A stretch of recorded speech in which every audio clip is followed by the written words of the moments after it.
Before DDR RAM existed, computers used something called SDRAM. At that time, software was simple, and computers were only expected to handle basic tasks. SDRAM could only send one piece of data per clock cycle. That limitation wasn't a big issue in the beginning, but as programs became heavier, this started to cause problems. Opening applications took longer. Switching between tasks felt slow. Systems would stutter, freeze for a moment, or pause while loading data. As operating systems and software grew more complex, SDRAM simply couldn't keep up anymore. The memory became a bottleneck. Computers were no longer limited by the processor alone. They were limited by how fast data could move in and out of RAM. That growing performance gap created the need for a new type of memory. DDR1 came out in the year 2000 as a direct response to that problem. Computers were becoming harder to run, and SDRAM was no longer fast enough to support modern software. DDR stands for double data rate, which means it could send data twice per clock cycle instead of just once. This single change made a noticeable difference. Programs opened faster, multitasking felt smoother, and overall system responsiveness improved. In terms of speed, DDR1 could run up to around 400 MHz and supported memory capacities of up to 1 GB per stick. At the time, that was enough for browsing the internet, doing office work, and playing light games. However, DDR1 also introduced new issues. It operated at a relatively high voltage of about 2.5 volts. That meant it consumed more power and produced more heat. When RAM runs too hot, systems can become unstable. Crashes and freezes were common, especially during long usage. This problem became even worse because DDR1 existed during the era of Windows Millennium Edition. That operating system was known for being unstable and poorly optimized, so users often experienced crashes not just because of the software, but also because the hardware itself was running hot and inefficient. DDR1 solved the speed problem, but it clearly wasn't the final solution. DDR2 was released in 2004 as an upgrade to DDR1. The goal was to increase performance while improving efficiency. DDR2 ran at higher speeds, starting around 400 MHz and reaching up to 800 MHz on higher-end versions. Memory capacity also improved, with each stick supporting up to 2 or even 4 GB. This allowed computers to handle more programs at the same time without slowing down as easily. Another noticeable change was physical. DDR2 had its notch placed in a different position on the RAM stick. This made it impossible to install DDR2 into a DDR1 motherboard by mistake. More importantly, DDR2 used a lower voltage of about 1.8 volts. This reduced power consumption and heat output, making systems slightly more stable and efficient. However, DDR2 came with trade-offs. When it first launched, it was very expensive compared to DDR1. The performance increase didn't always justify the higher cost. On top of that, upgrading to DDR2 usually meant buying a new motherboard as well. Because of this, many users chose to stay on DDR1 for longer than expected. DDR2 was clearly better, but the cost and compatibility issues made people hesitate to adopt it quickly. DDR3 was released in 2007, and this generation played a major role in making computers more common for everyday users.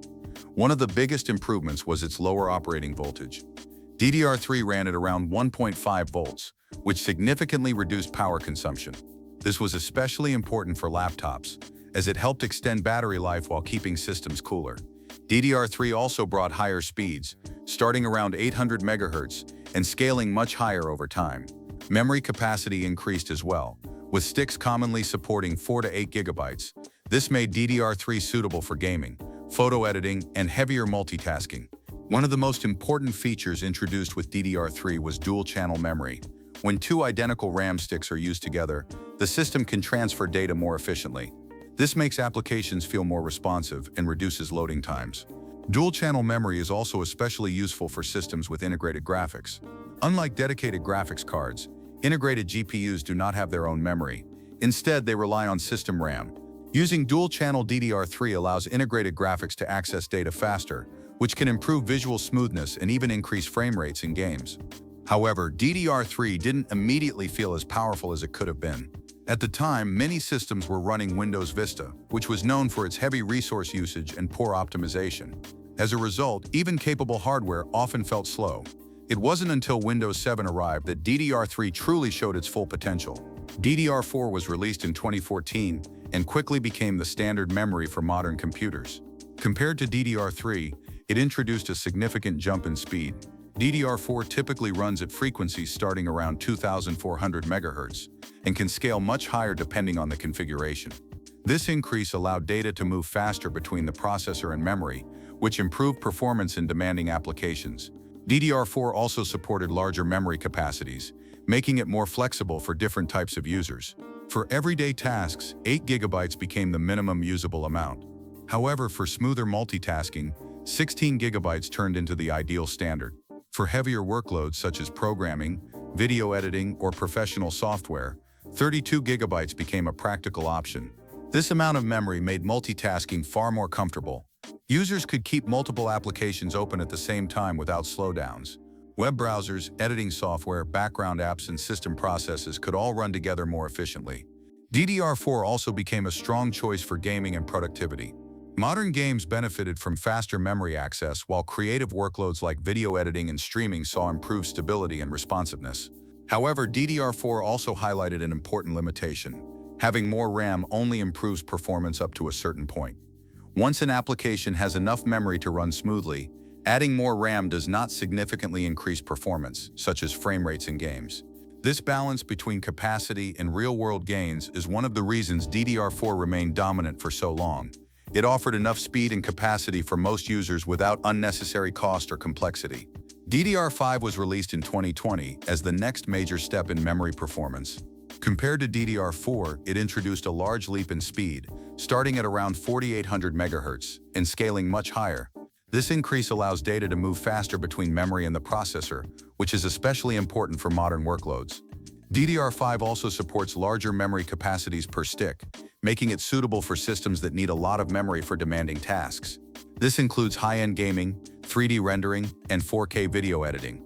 One key feature of DDR5 is built-in error correction, also known as ECC. This allows the memory to automatically detect and fix small data errors while the system is running. In practice, this improves stability during long or heavy workloads. For creators and professionals, this means fewer crashes and more reliable performance when working on complex projects. Gamers can also benefit from DDR5, especially in newer systems where higher memory speeds help feed powerful CPUs more efficiently. However, all of this performance comes at a cost. DDR5 is significantly more expensive than DDR4, and upgrading often requires a new motherboard.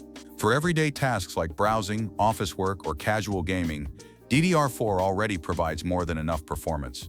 Because of this, most users do not actually need DDR5 yet.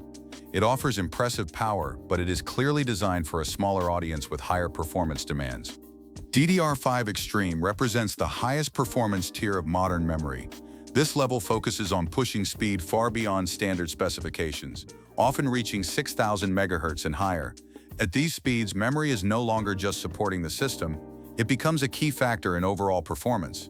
This tier is designed for extreme use cases where every small gain matters.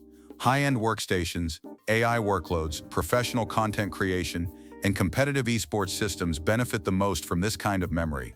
In these scenarios, faster data access can reduce bottlenecks and improve consistency under heavy load. Another important aspect of DDR5 Extreme is power management.